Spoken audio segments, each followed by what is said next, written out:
Gidigin was salamantihin. Anna wa handorte in an Afingrissi ku hadro rally hada. So it's a great honor that I have been invited to this event to honor my good friend Mohammed Dahir Afrah.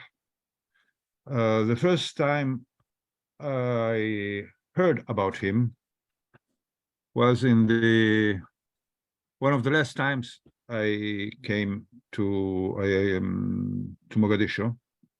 I mean, it was maybe the last year before the Burburka, or 2 years before that. And some friends told me about Maana-Faay, about this book that had been printed, and that everybody was reading it, and it was a beautiful book. And a friend actually gave me a copy of it. After that, I had, unfortunately, this first copy, I had it for several years, and then I lost it. I lent it to somebody, and it was, he didn't give it back to me. But I managed to get 2 other copies of Maana-Faay. Actually, I now have with me the print, بعد 6 سجاشنكي io da بعد سيدة نيوتوبانكي, which was quite interesting, because this most recent reprint of Maana-Faay was, if you open it, it's this one. If you open it, he says, "Tabad usub ad lotti faftirei lanasi kurhiyei," and that means he improved it and he changed a number of things. And it is possible to start doing something that I think has never been done with a Somali writer, namely what in Italian we call filologia d'autore, namely studying how the same author, in this case, how Mohammed Dahir Afrah, what he changed from one edition to the other one, and see what he thought was good to change, to remove, to improve, and it's quite interesting endeavor. About it has, before I say a few words on the short time I have about Maana-Faay, I would like to remember a few things about, well, I met about my relationship with Mohammed Dahir Afrah. I met him then several times. I think I never met him in Mogadishu. I met him several times in Europe, in London.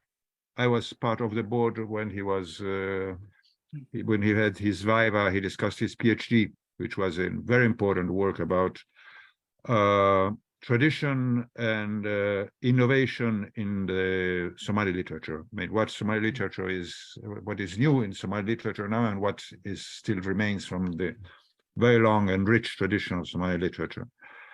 Then I met him several times in Djibouti. When I was teaching Somali, I studied thoroughly, and I studied together with my students some short stories he has published. For instance, one of them was Talaseg, which had been published on Halabur, and which I found was a very, very, very well written, very strong, very powerful, which should be translated into English, because many people should read it. They should know a little bit. They should learn many things about Tahrib. And one thing I wanted, you mentioned this, his Tarikh Fan Masrahet Somaliyed, which is extremely important. It is the Somali theater has been extremely rich. Now, for several reasons, it lives. I mean, it is in a difficult time, but it was extremely rich, and it is the only story of this very rich experience, which is thoroughly studied. I think it is very important, a very important work. Another very important work that has not been remembered, you may remember that he wrote some things in some books in Arabic. One important book that I want to remember is Madarat fi Thaqafa Somalia, which it was published in Yemen, and it is there are only two histories of Somali literature that I know about. One is a long article by Andrzejewski, published in a volume about African literature in African languages. And the other one is this book by Mohammed Dahir Afrah, which unfortunately it is, I mean, Arabic is a very important language, and unfortunately many people don't know Arabic. And it should be also that's a work that should be translated into a European work, because there are it's extremely important for the history, for knowing and spreading the knowledge of the history of Somali literature. About Maana-Faay, well, the story is well known. I wanted to point out a few things. One about it.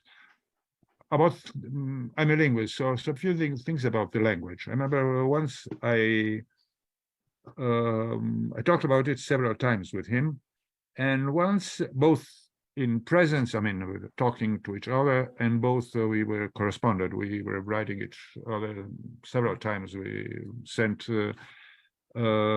basically there were emails we were sending to each other, sometimes very long emails. And one time he said me that when people write, they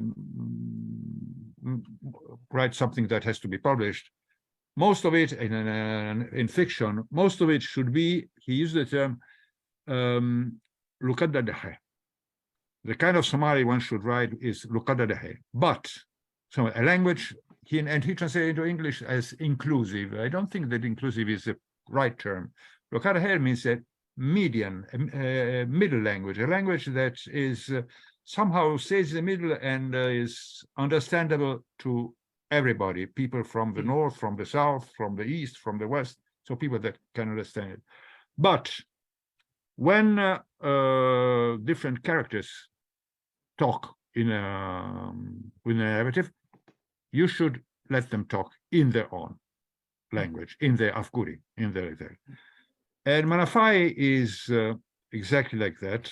We have, on the one hand, actually, it is not only saying that it was in Lukadda dahe is somehow an understatement, because it is in a very good Somali, and sometimes it is he writes in an extremely sophisticated, elaborate Somali. Just one point I want to remember is it is in the third part of this of Maana-Faay, in how do you say, in the 93 edition, it is on page 45. There is Maana-Faay goes together with some friends. She's in a car and they're going, and the car is driving during the night, and she starts being afraid because she doesn't know what is going to happen and where they are going. And suddenly there are 6 sentences, which I read to you. Muddo la simushah, mugdi la sichibah, mana la gayabi, mawelo la gudei, miro lo gadalinwa, mardan baby danimo kadai. It's 6 sentences. You heard there is harafra. This is prose. I mean, it's not poetry, but it is harafra. There is harafra. In the first 2 sentences, muddo la simushah, mugdi la sichibah. You see here that they have exactly the same length. They have 8 vowels, which are put exactly in the same place. Muddo la si musha, mugdi la si jiba, exactly in the same way. Then there is Shosho and Manala. Then we have Mawelo Lagudei, Miro Gadalinwa, which are there are 9 vowels, and these are gifto lines. And he put 2 short sentences, which are gifto lines, and then finally a longer sentence where he put different verbal form, which is a more normal verbal form. So he creates a sort of climax. This is extremely, so it's not normal writing. This is extremely elaborate writing.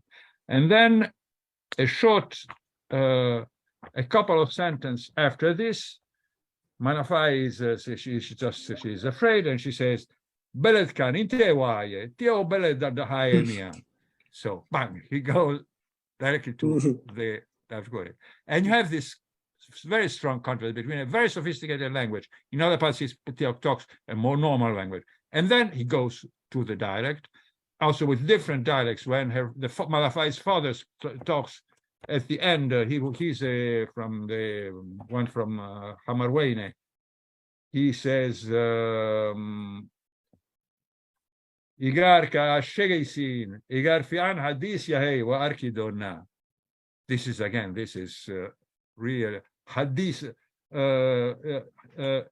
Igar fian hadis yahei. This is very much very local dialect, different also from the dialect that Maana-Faay is speaking. So he has this contrast which make it. He had, what I wanted to stress is that beyond writing nice novel, creating very nice characters and describing in a very vivid way how the life in Mogadishu was in that time, he works very much on language, and in a very sophisticated way he works this language. Some more recently, other authors have started to work. For instance, now I'm seeing in my computer Ali Jim Ale in his Gaso Ganunga scene. He attempted again to this work very in a very refined way on the language. And I would stress that this is well, no, maybe I've been talking too much. I will I will stop here. Thank you.